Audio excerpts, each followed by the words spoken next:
लुधियाना के सुनील और उसकी बीवी रीटा एक अच्छे और संपन्न परिवार से ताल्लुक रखते थे।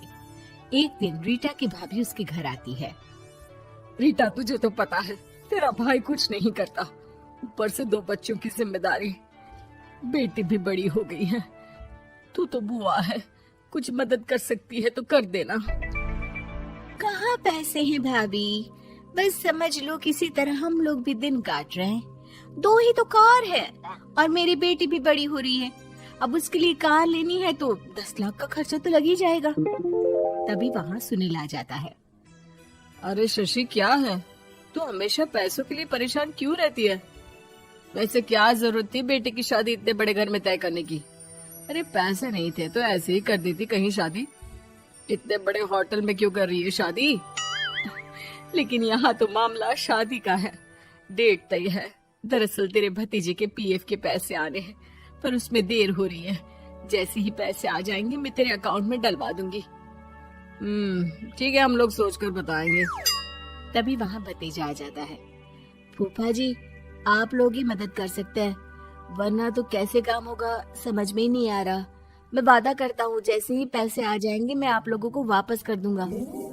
हाँ भाई, ठीक है। अब देख भाई, हमारे लड़के तो सारा दिन घर पर पड़े रहते हैं, ना कमाते हैं ना कुछ कमाने की इच्छा रखते हैं।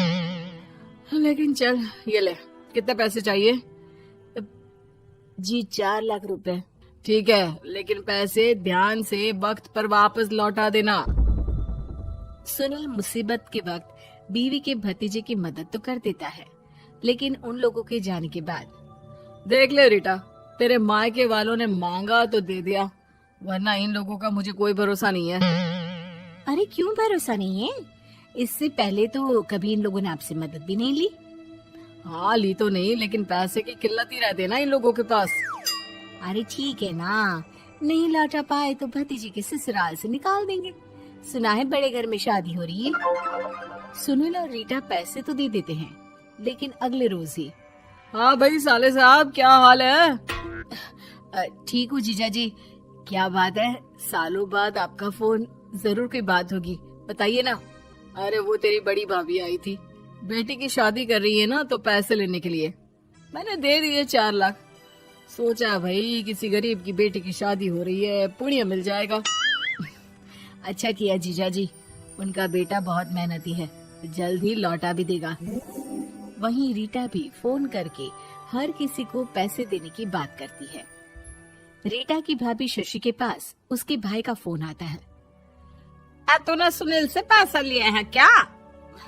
नहीं भाई, सिर्फ बात की है, बोल तो रहा है कि दे देगा। वो लोग मदद करने वालों में से नहीं है, और मदद कर भी दे लेकिन समाज में गा गा कर हालत बुरी कर देते हैं। अब गाने दीजिए ना भाई, मैं क्या कर सकती हूँ, मेरे पास कोई ऑप्शन भी तो नहीं है। बेटी की अगले हफ्ते शादी जो है। शशि की बेटी की शादी हो जाती है, लेकिन शादी के 1 महीने बाद ही सुनील का फोन भतीजे के पास आता है।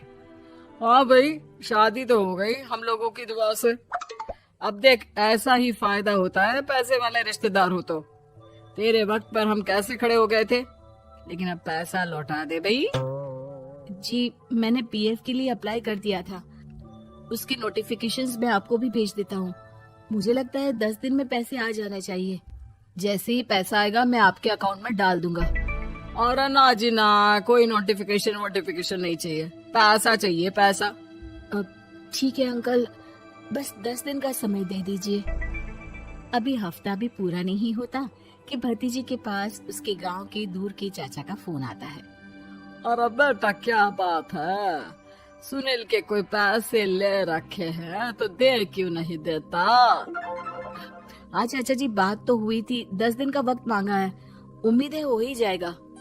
अरे फोन कर रहा है, रोज बता रहा था कि बेटी की शादी में मदद की थी। अब क्या है ना, भले ही शादी 10 दिन रोक देते, लेकिन सुनील से मदद नहीं लेनी चाहिए थी। याद है ना, मधु की मदद करके कितना बदनाम कर दिया था उसने पूरे घर को सोसाइटी में।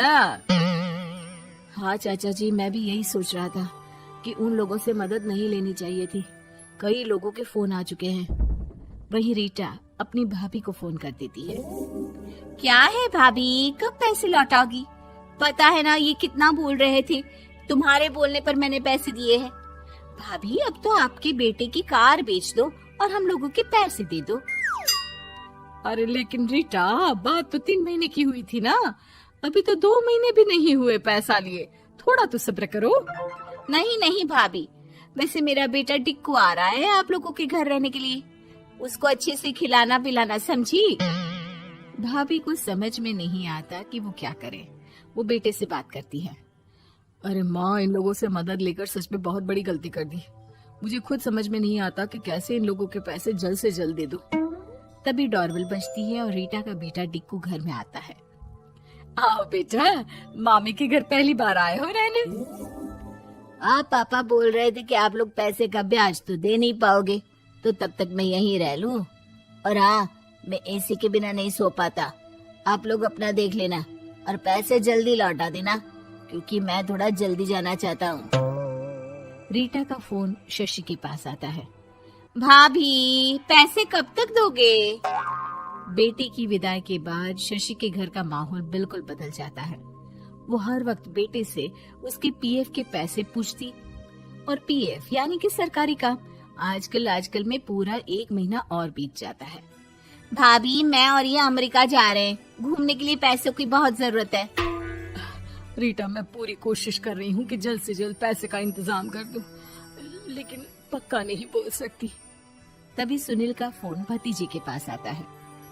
देख माना 3 महीने की बात हुई थी पैसे लौटाने के लिए, लेकिन अभी मुझे पैसों की काफी जरूरत है। मैं अमेरिका जा रहा हूँ, तो पैसे मैंने किसी से ब्याज में पकड़ लिए हैं। तू हर महीने 4 लाख का 20,000 ब्याज डाल देना मेरे अकाउंट में। सुनील फोन रख देता है, लेकिन भतीजा काफी परेशान हो जाता है। वो ऑफिस से शाम को घर आता है कि माँ पूछती है, क्या हुआ बेटा? बेटा माँ को सारी बात बता देता है। माँ भगवान के सामने हाथ जोड़कर खड़ी हो जाती है और रोने लगती है कि तभी बेटे का मोबाइल पर मैसेज बजता है। माँ, पीएफ के पैसे आ गए। और वो ऑनलाइन ही सुनील के पैसे वापस कर देता है। भला हो भगवान का। लेकिन आज एक बात तो समझ में आ गई, मदद हमेशा उन लोगों से लो जो मदद के बदले आपसे मदद में दी गई रकम ही वापस लें, ना कि समाज में आपकी इज्जत।